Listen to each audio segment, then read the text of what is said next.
Welcome to our weekly discussion of all things current in California politics. I'm Walt Gray, joined this week by the reporter Emily Hoeven, political columnist with the San Francisco Chronicle. Emily, good to have you back. So lawmakers, Democratic lawmakers, are pushing back on the governor with his budget proposal, and some of this has to do with transit, yes?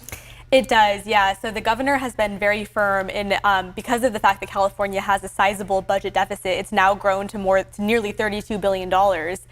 He's saying that there is not basically any funds to supply so-called bridge funding to transit facilities that, because of COVID and the fact that there are just a lot less riders riding it, federal dollars are running out. They expect that they're going to basically hit this transit doom loop where they're going to basically have to cut a ton of service and basically run transit into the ground starting in the next couple of years if the state does not supply them with about $1 billion a year for 5 years.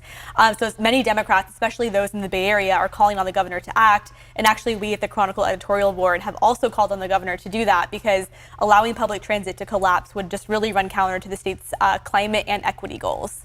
With a Chronicle editorial board, does he ever get back in touch with you guys and go, hey, I read your story, I think I'll do that? Ever? We haven't had that direct correspondence. Not yet, but maybe in this particular story. Okay. The governor has also mentioned that if Dianne Feinstein were to step down early from her Senate position based on health or whatever is going on with her these days, that he would appoint a black woman to replace her. Is it too soon, or why would he say that? I think the reason that he said it was that after Kamala Harris was elected vice president, she left the U.S. Senate, and the governor had an opportunity to appoint someone to replace her. And at the time, I believe Harris was the only black woman in the Senate. And then once she left, there were none. And so there were many advocates that called on the governor to replace her with another black woman to continue that lineage. And he instead chose Alex Padilla, who was the Secretary of State and is the first Latino senator to represent California in the Senate. But still, I think he felt that he had a sense of duty and obligation to kind of do what he didn't do that first time around. But I think the problem is going to be with the 2024 election coming up very soon. If that were to happen and he were to appoint a black woman, should he appoint Barbara Lee, who is actually currently running for the seat, and maybe give her an advantage, or would he have to find someone that is willing to just be in that role for less than a year? Yeah, Barbara Lee is frequently mentioned, and you're right, that would give her quite a leg up on the other opponents who've already declared as well. What's happened? We're hearing a lot about artificial intelligence and how it may doom society.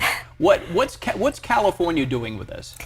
Honestly, California is not doing that much. And I think a lot of it has to do with the fact that California wants to reap the economic benefits of AI. The governor was asked about AI regulation recently, and he sort of said that one of the main things politicians do in terms of mistakes is they regulate industries before they actually understand what they are. And he doesn't want to do that with AI.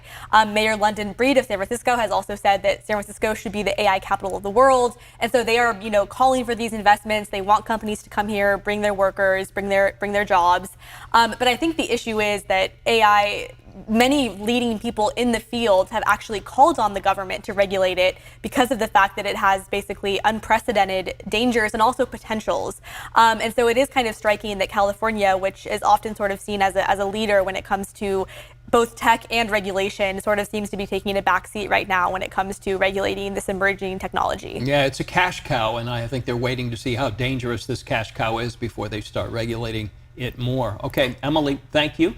Thank you, Emily Hoeven. If you'd like to reach out to Emily, she is at the San Francisco Chronicle. You can email her at emily.hoeven@sfchronicle.com.